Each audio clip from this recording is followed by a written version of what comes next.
જય શ્રી કૃષ્ણ પ્રિય દર્શક મિત્રો, મારી આ યુટ્યુબ ચેનલ શ્રી હરિભક્તિ રસમાં તમારા બધાનું હાર્દિક સ્વાગત છે।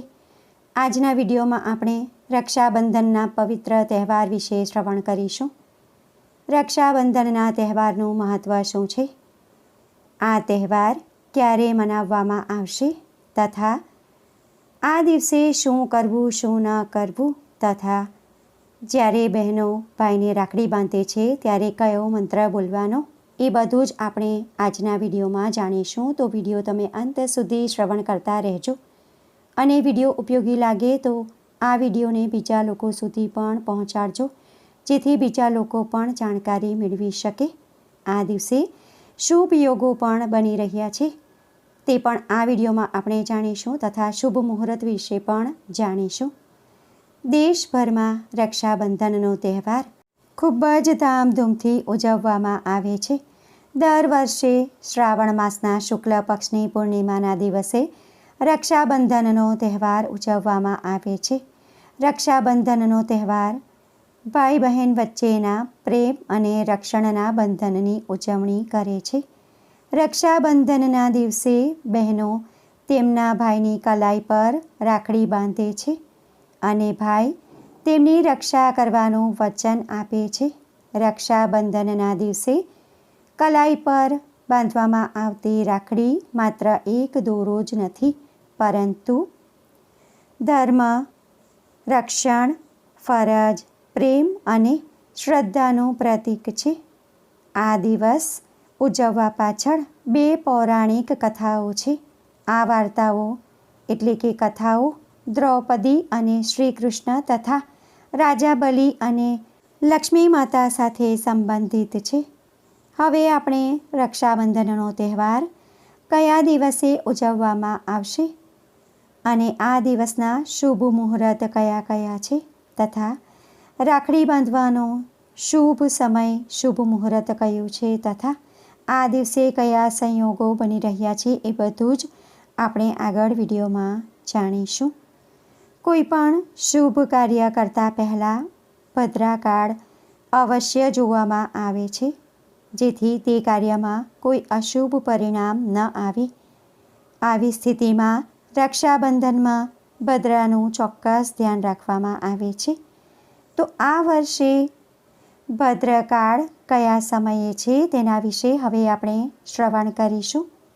સૌપ્રથમ રક્ષાબંધન કયા દિવસે ઉજવવાની છે તેના વિશે શ્રવણ કરીશું। વર્ષ 2026માં શ્રાવણ માસની પૂર્ણિમા તિથિ 27 ઓગસ્ટ 2026 અને ગુરુવારના રોજ સવારે 9 વાગે અને 8 મિનિટ પર શરૂ થશે તથા 28 ઓગસ્ટ 2026 અને શુક્રવારના રોજ સવારે 9 વાગે અને 48 મિનિટ પર સમાપ્ત થશે। ઉદય તિથિ અનુસાર રક્ષાબંધનનો તહેવાર 28 ઓગસ્ટ 2026 અને શુક્રવારના રોજ ઉજવવામાં આવશે। રક્ષાબંધનના દિવસે ભાઈને રાખડી બાંધવાનું શુભ મુહૂર્ત 28 ઓગસ્ટ અને શુક્રવારના રોજ સવારે 6 વાગે અને 31 મિનિટથી શરૂ થઈ સવારે 9 વાગે અને 48 મિનિટ સુધીનું રહેશે।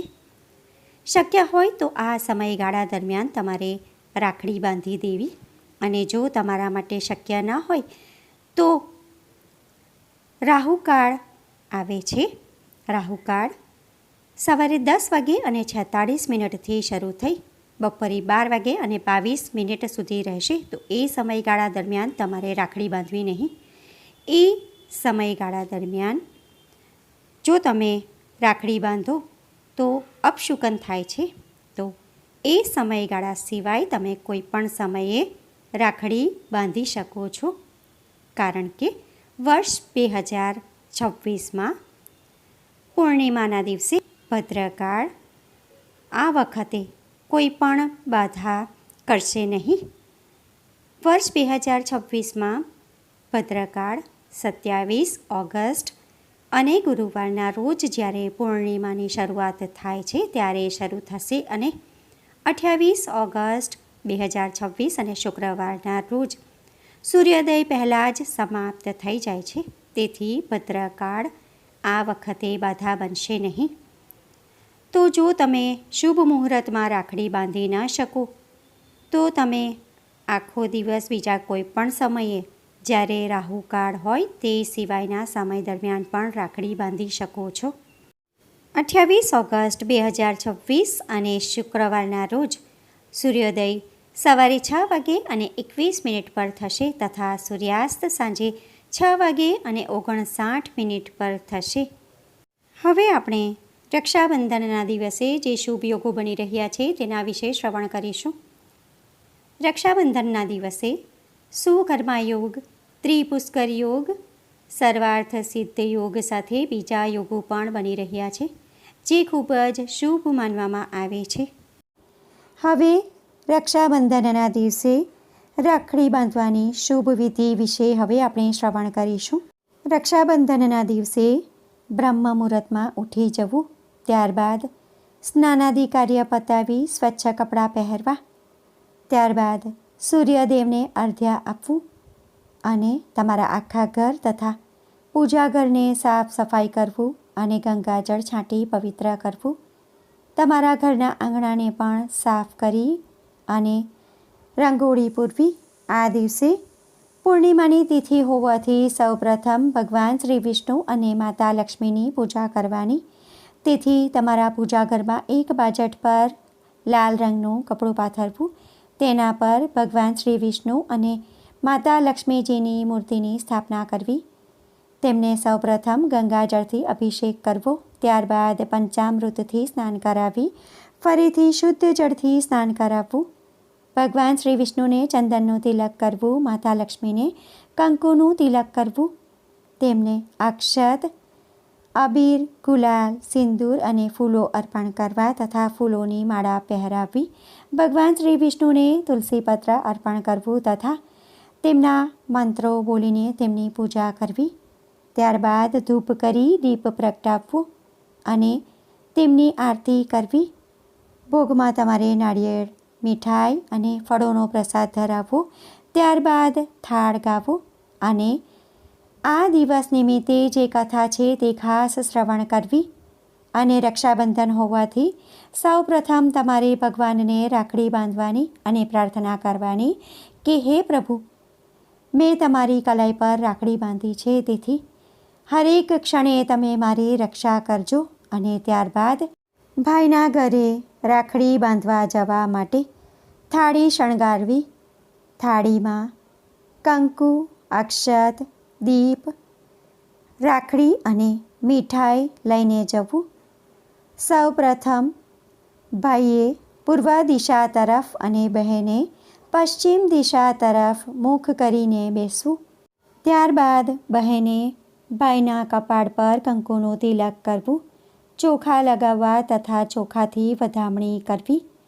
ત્યારબાદ બહેને ભાઈની કલાઈ પર રાખડી બાંધવી. રાખડી બાંધતી વખતે મંત્રનો જપ કરવો.